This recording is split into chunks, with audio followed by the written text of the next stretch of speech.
बेटा हमने superposition principle पढ़ा था ना, अभी आज हम बात करेंगे इक्विलिब्रियम की। इक्विलिब्रियम पे बेस क्वेश्चन आता है आपको एग्जाम में।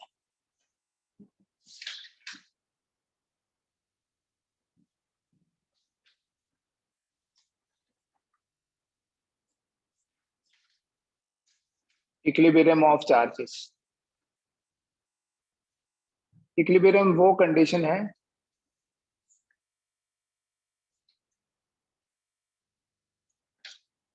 जब किसी भी चार्ज के ऊपर जो बहुत सारी फोर्सेस एक्ट करती हैं, अगर कोई सिस्टम होगा तो उन सारी फोर्सेस का वेक्टर सम 0 होगा तो इक्विलिब्रियम होगा। उन सारी का फोर्सेस का वेक्टर सम मतलब resultant, when the resultant of all the forces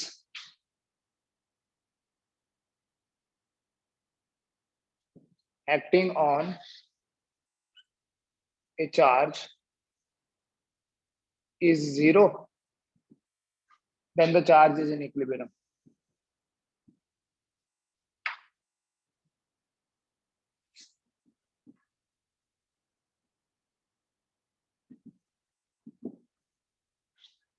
ठीक है, फोर्सेस बहुत सारी हैं, लेकिन उन फोर्सेस का अगर रिजल्टेंट 0 हुआ तो इसका मतलब है जो चार्ज है वो इक्विलिब्रियम में है। When the resultant of all the forces acting on a charge is 0, then the charge is in equilibrium. Net force 0 होनी चाहिए। सिंपली ये बोल सकते हैं हम शॉर्टकट में, अगर बताना है कि इक्विलिब्रियम के लिए नेट फोर्स जो है वो 0 होती है।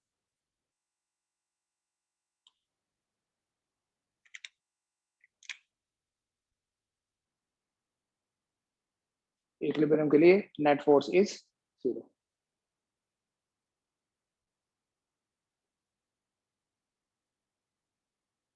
मान लीजिए बेटा हमारे पास 2 पॉइंट चार्जेस हैं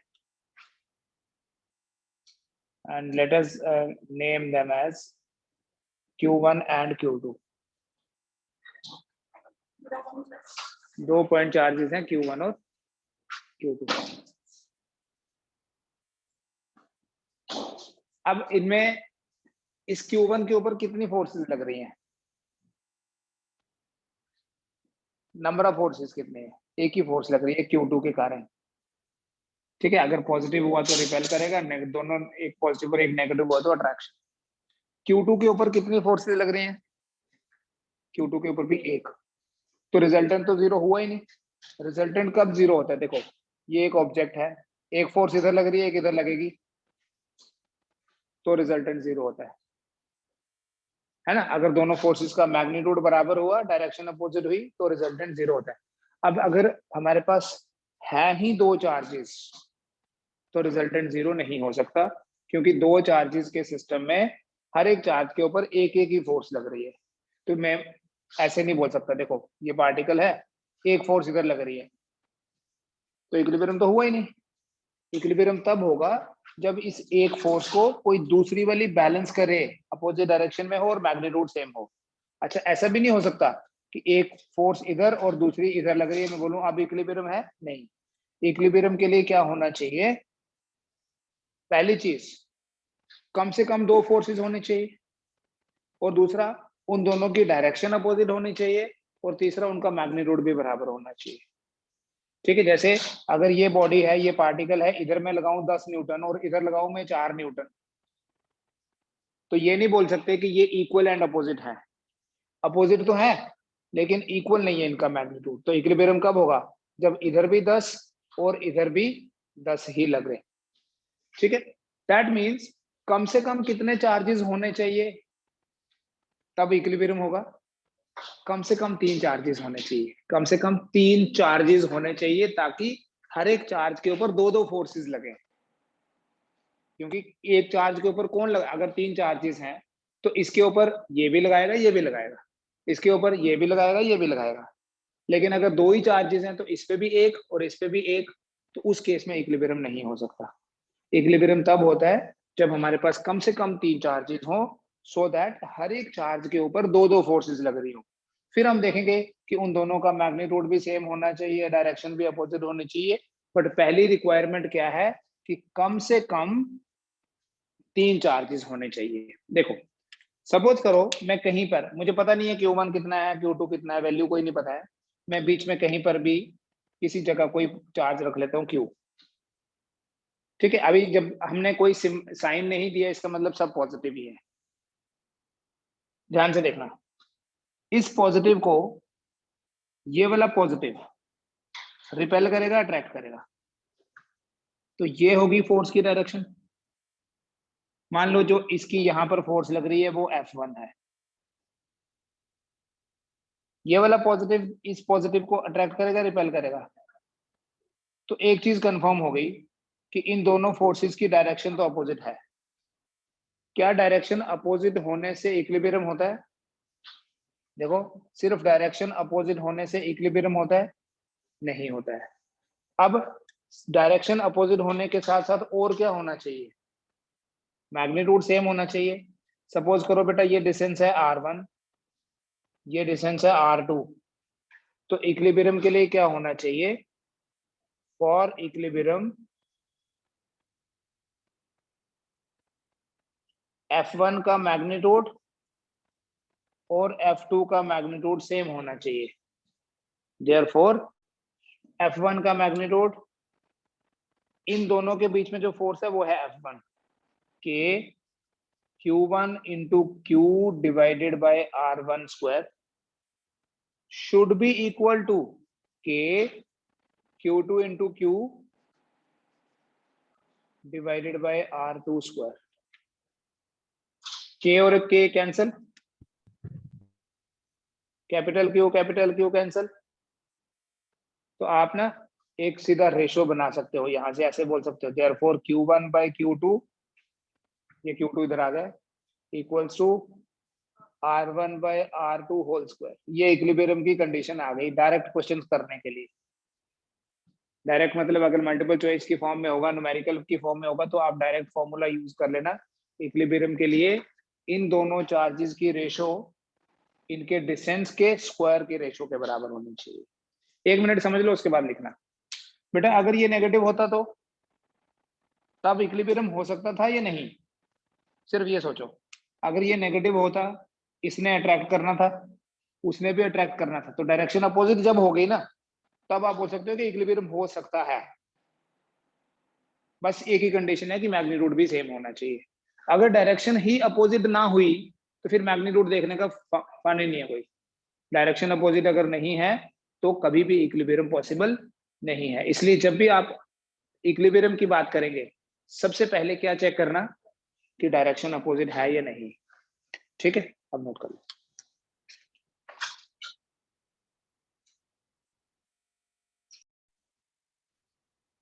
देखो बेटा, एक सिंपल सा क्वेश्चन करते हैं। क्वेश्चन नहीं लिखवा रहा हूं मैं, कल ही क्वेश्चन समझाऊंगा आपको। यहाँ एक चार्ज है जिसका मैग्नीट्यूड है +4e। ठीक है, फिर इसके बेसिस पे हमें कंक्लूजन निकालेंगे। और यहाँ दूसरा चार्ज है, उसका मैग्नीट्यूड है +16e। ठीक है, इन दोनों के बीच में जो डिस्टेंस है वो है 12 सेंटीमीटर। इन दोनों के बीच में डिस्टेंस है 12 सेंटीमीटर। क्वेश्चन ये है, where should a third charge, +QE लिख रहा हूं मैं, be placed on the line joining the given charges,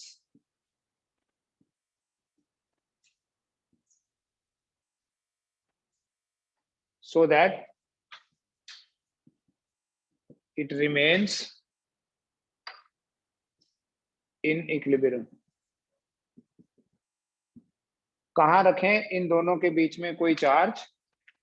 इसी लाइन के ऊपर, मान लो यहां रख दिया, तो कहां रखें मतलब इसका डिस्टेंस अगर मैं x ले लूं तो आपको x पता करना है। बताओ क्या आंसर आएगा? Let Q be placed at a distance x from +4e for equilibrium of Q।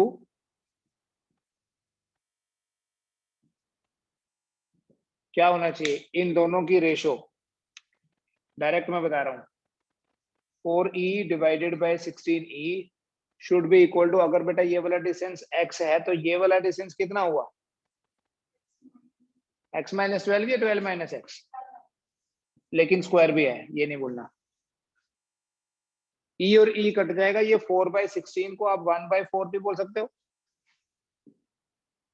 1/4 कितना हो गया, x over 12 minus x whole square. बेटा ये जो 1/4 है, अब इसको ना आप ऐसे नहीं है कि मैथमेटिकली इस स्क्वायर को निकालते रहो, ये जो 1/4 है इसको बोल सकते हैं 1/2 का होल स्क्वायर है, बोल सकते हैं, and it is equal to x over 12 minus x whole square. अब दोनों साइड का स्क्वायर कट जाएगा, मतलब दोनों तरफ रूट ले लिया तो कैंसिल हो जाएगा, तो आपके पास बनेगा 1/2 equal to x over 12 minus x, cross multiply करो, 12 minus x equal to 2x, 12 is equal to 3x, x equal to 4 centimetre, ये आंसर है।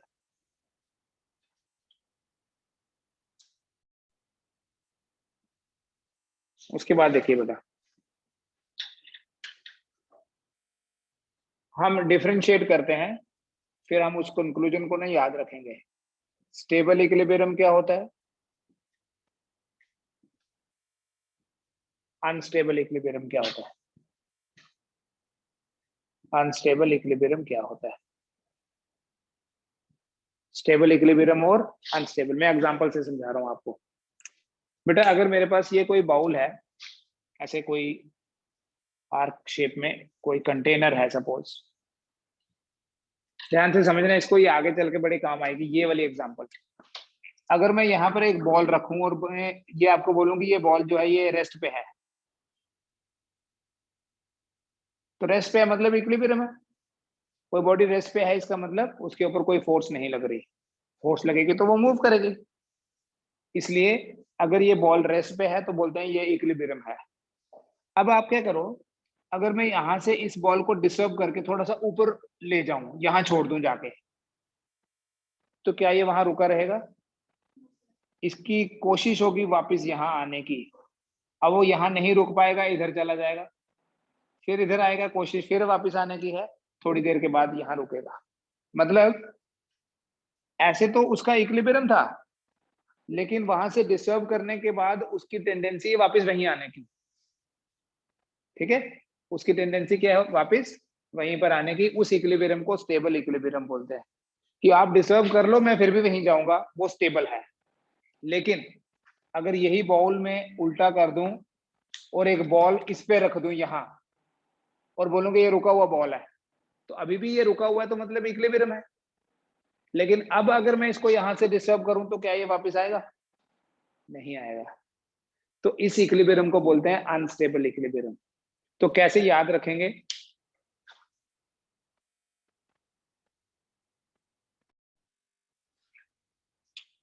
तो इक्विलिब्रियम ये भी है और ये वाला भी इक्विलिब्रियम ही है, लेकिन दोनों में फर्क क्या है कि डिस्टर्ब करने के बाद इक्विलिब्रियम पोजीशन से थोड़ा सा डिस्प्लेस करने के बाद अगर पार्टिकल वही आने की कोशिश करे, आ पाए या नहीं, दैट इज अनदर थिंग, हो सकता है थोड़ी देर लगे उसको आने में, बट उसकी कोशिश यही है कि मैं वहीं जाऊं, उसे बोलते हैं स्टेबल इक्विलिब्रियम।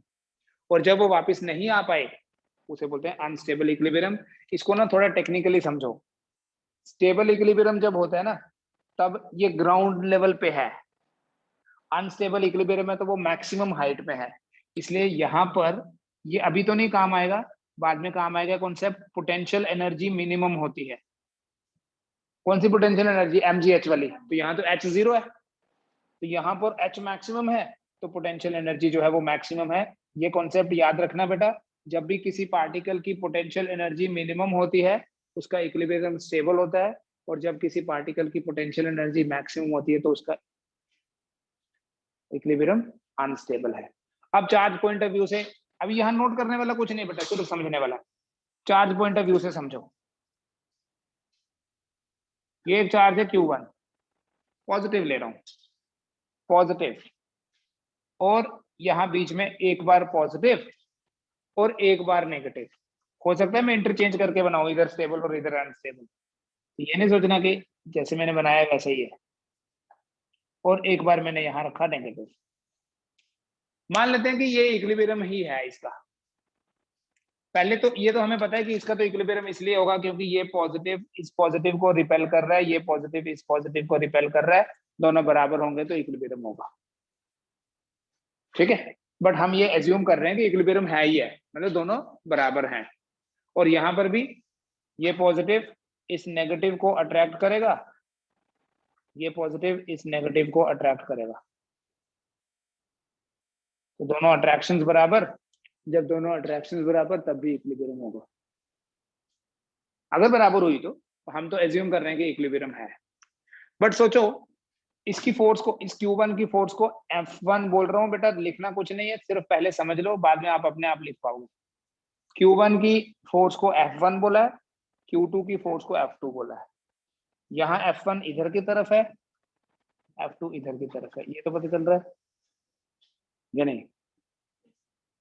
यहाँ F1 रिपल्सिव है, यहाँ F1 अट्रैक्टिव है, यहाँ F2 रिपल्सिव है, इसकी है ना, इसकी फोर्स को मैंने F1 बोला दोनों केसेस में, और इसकी फोर्स को F2 बोला।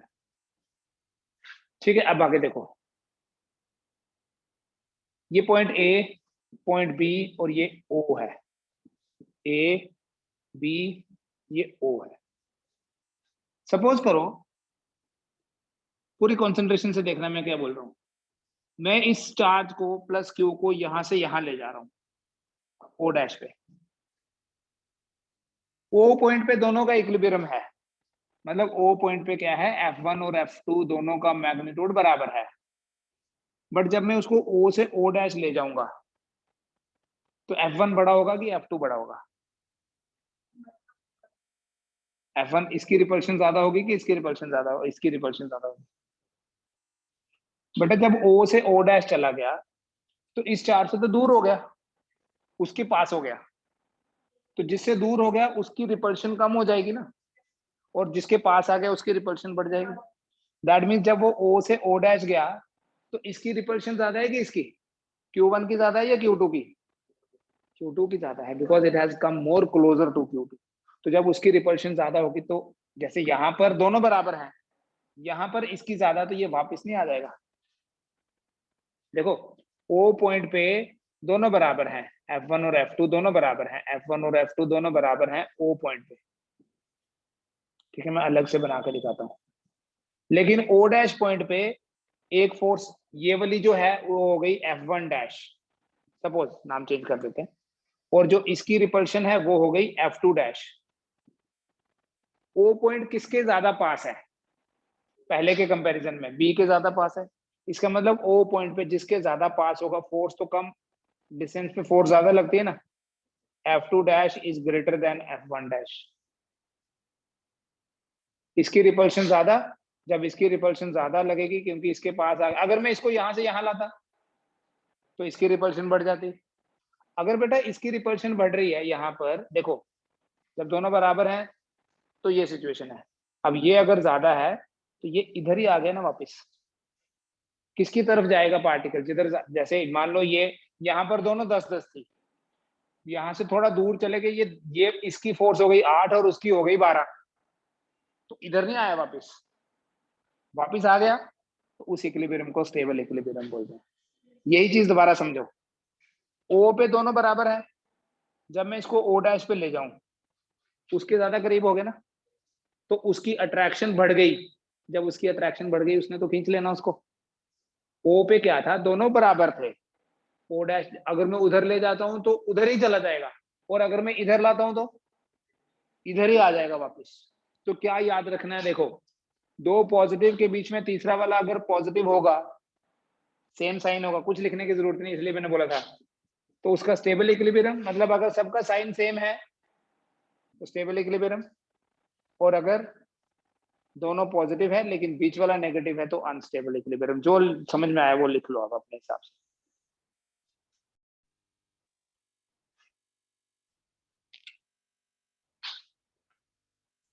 ये तो हो गए बेटा इंडिविजुअल चार्जेस के इक्विलिब्रियम की बात।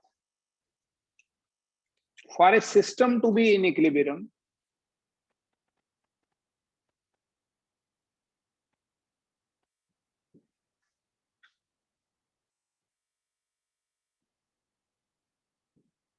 each charge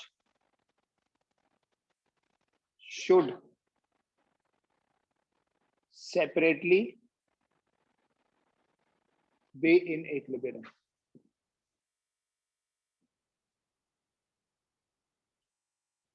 हर एक चार्ज इक्विलिब्रियम में होना चाहिए, ये भी समझना।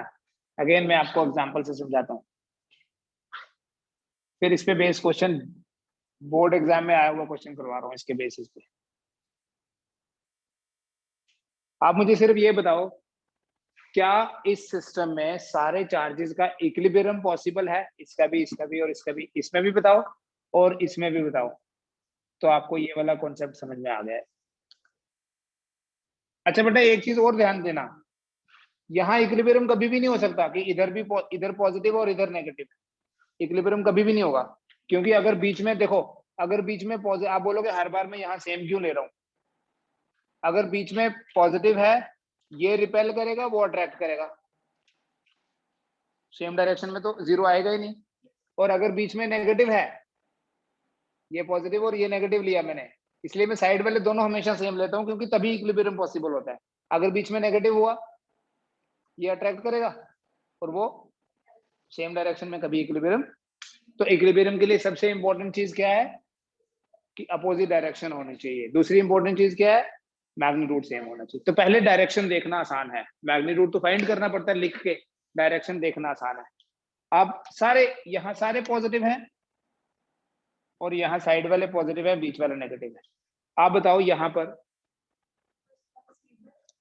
ना ना ना, मैं स्टेबल अनस्टेबल नहीं पूछ रहा, वो तो हो गया ना खत्म, दैट इज ओवर। इसका इक्विलिब्रियम पॉसिबल है क्या? क्योंकि ये रिपेल करेगा इसको, ये भी रिपेल करेगा। अगर बराबर हुए तो पॉसिबल है, नहीं हुआ तो नहीं है।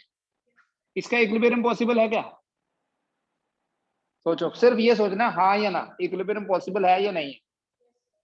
कैसे? देखो, ये पॉजिटिव है, इस पॉजिटिव को रिपेल करेगा, ये पॉजिटिव है, इस पॉजिटिव को रिपेल करेगा, तो कैसे इक्विलिब्रियम हुआ? सेम डायरेक्शन में तो ऐड ही होंगे। इसका इक्विलिब्रियम पॉसिबल है क्या? क्यों? ये रिपेल करेगा। थोड़ा सा सोचना, थोड़ा दिमाग पे प्रेशर पड़ने का, कुछ नहीं होता। इससे आपकी एफिशिएंसी बढ़ेगी, कम नहीं होगी, ये मैं गारंटी देता हूँ। अगर आप सोचोगे नहीं तो फिर तो यूज ही नहीं हुआ। अब आगे वाला बताओ। इसका तो पॉसिबल है, क्योंकि ये पॉजिटिव अट्रैक्ट करेगा, अगर वो भी पॉजिटिव है वो भी अट्रैक्ट करेगा। इसका है क्या? नहीं, देखना, ये नेगेटिव है, इस पॉजिटिव को अट्रैक्ट करेगा, ये पॉजिटिव है, इस पॉजिटिव को क्या करेगा?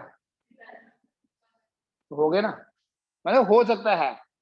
सिर्फ हम ये देख रहे हैं कि हो सकता है, ये नहीं हो सकता। तो इसका तो नहीं हो सकता, इसका भी नहीं हो सकता, इसका हो सकता है, इसका हो सकता है, इसका भी हो सकता है, इसका भी हो सकता है। कैसे?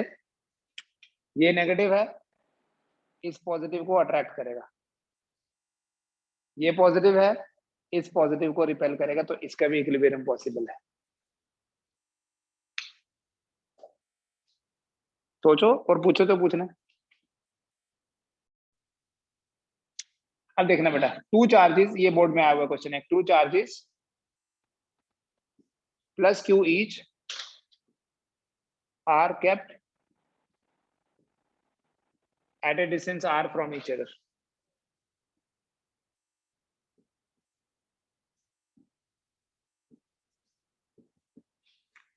दोनों के बीच का डिस्टेंस कितना है? r. At what distance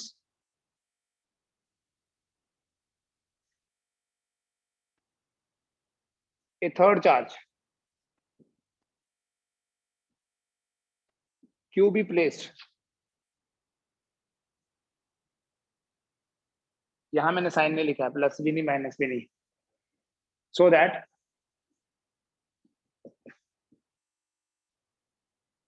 the entire system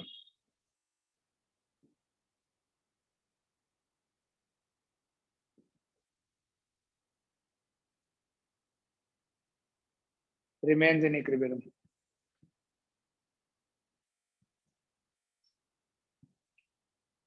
Also find q. Question लिख लो, फिर मैं सोल्यूशन बताता हूँ आपको, पहले आप थोड़ा सा सोचना। पहले बेटा क्वेश्चन समझते हैं। Two charges plus Q each are kept at a distance R from each other. At what distance a third charge capital Q be placed so that the entire system remains in equilibrium?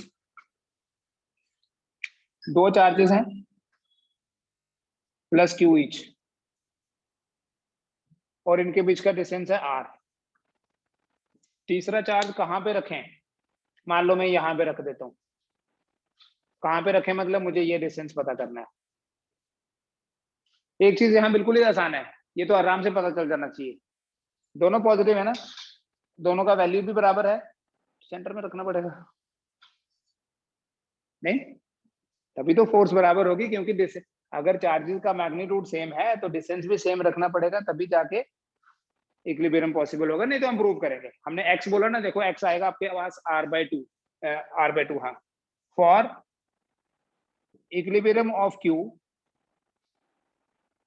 Direct नहीं भी करना, इन दोनों के बीच में जो force होगी के Q into Q by x square, इन दोनों के बीच में भी उतनी होगी के Q into Q by r minus x square. ऐसे ही तो कराया था अभी. तो अगर आप इसको सॉल्व करोगे ना, आपके पास x आएगा r/2. करके देख लेते हैं. ये K Q cancel, K Q cancel, 1/x square is equal to 1/r minus x square. Simple है. 1/x कितना बन जाएगा? Therefore 1/x is equal to 1/r minus x. Cross multiply करो, r minus x equal to x. r equal to, ये plus हो जाएगा 2x. x equal to r/2.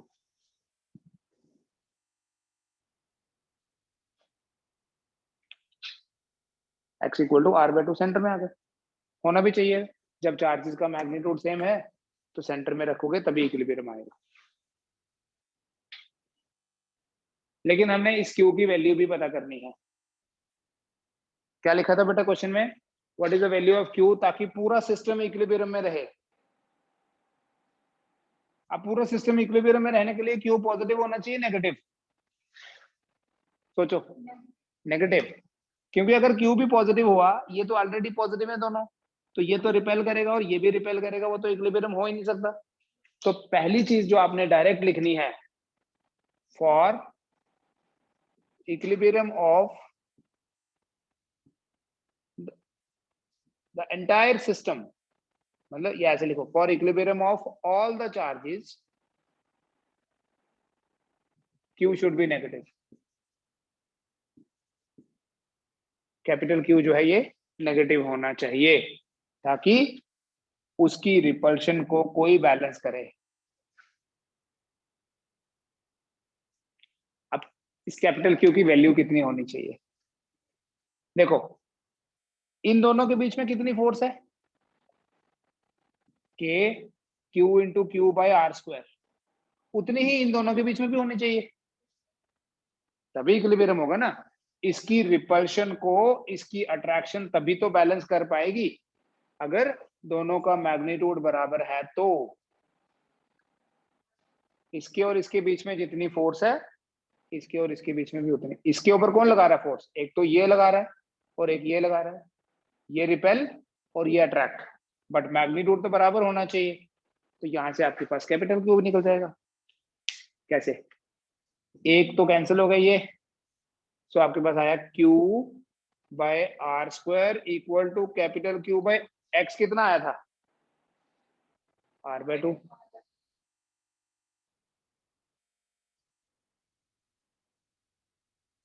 So Q by r square, it is equal to Q by r square by 4. So Q by r square is equal to 4Q by r square. R square cancel. ये answer है.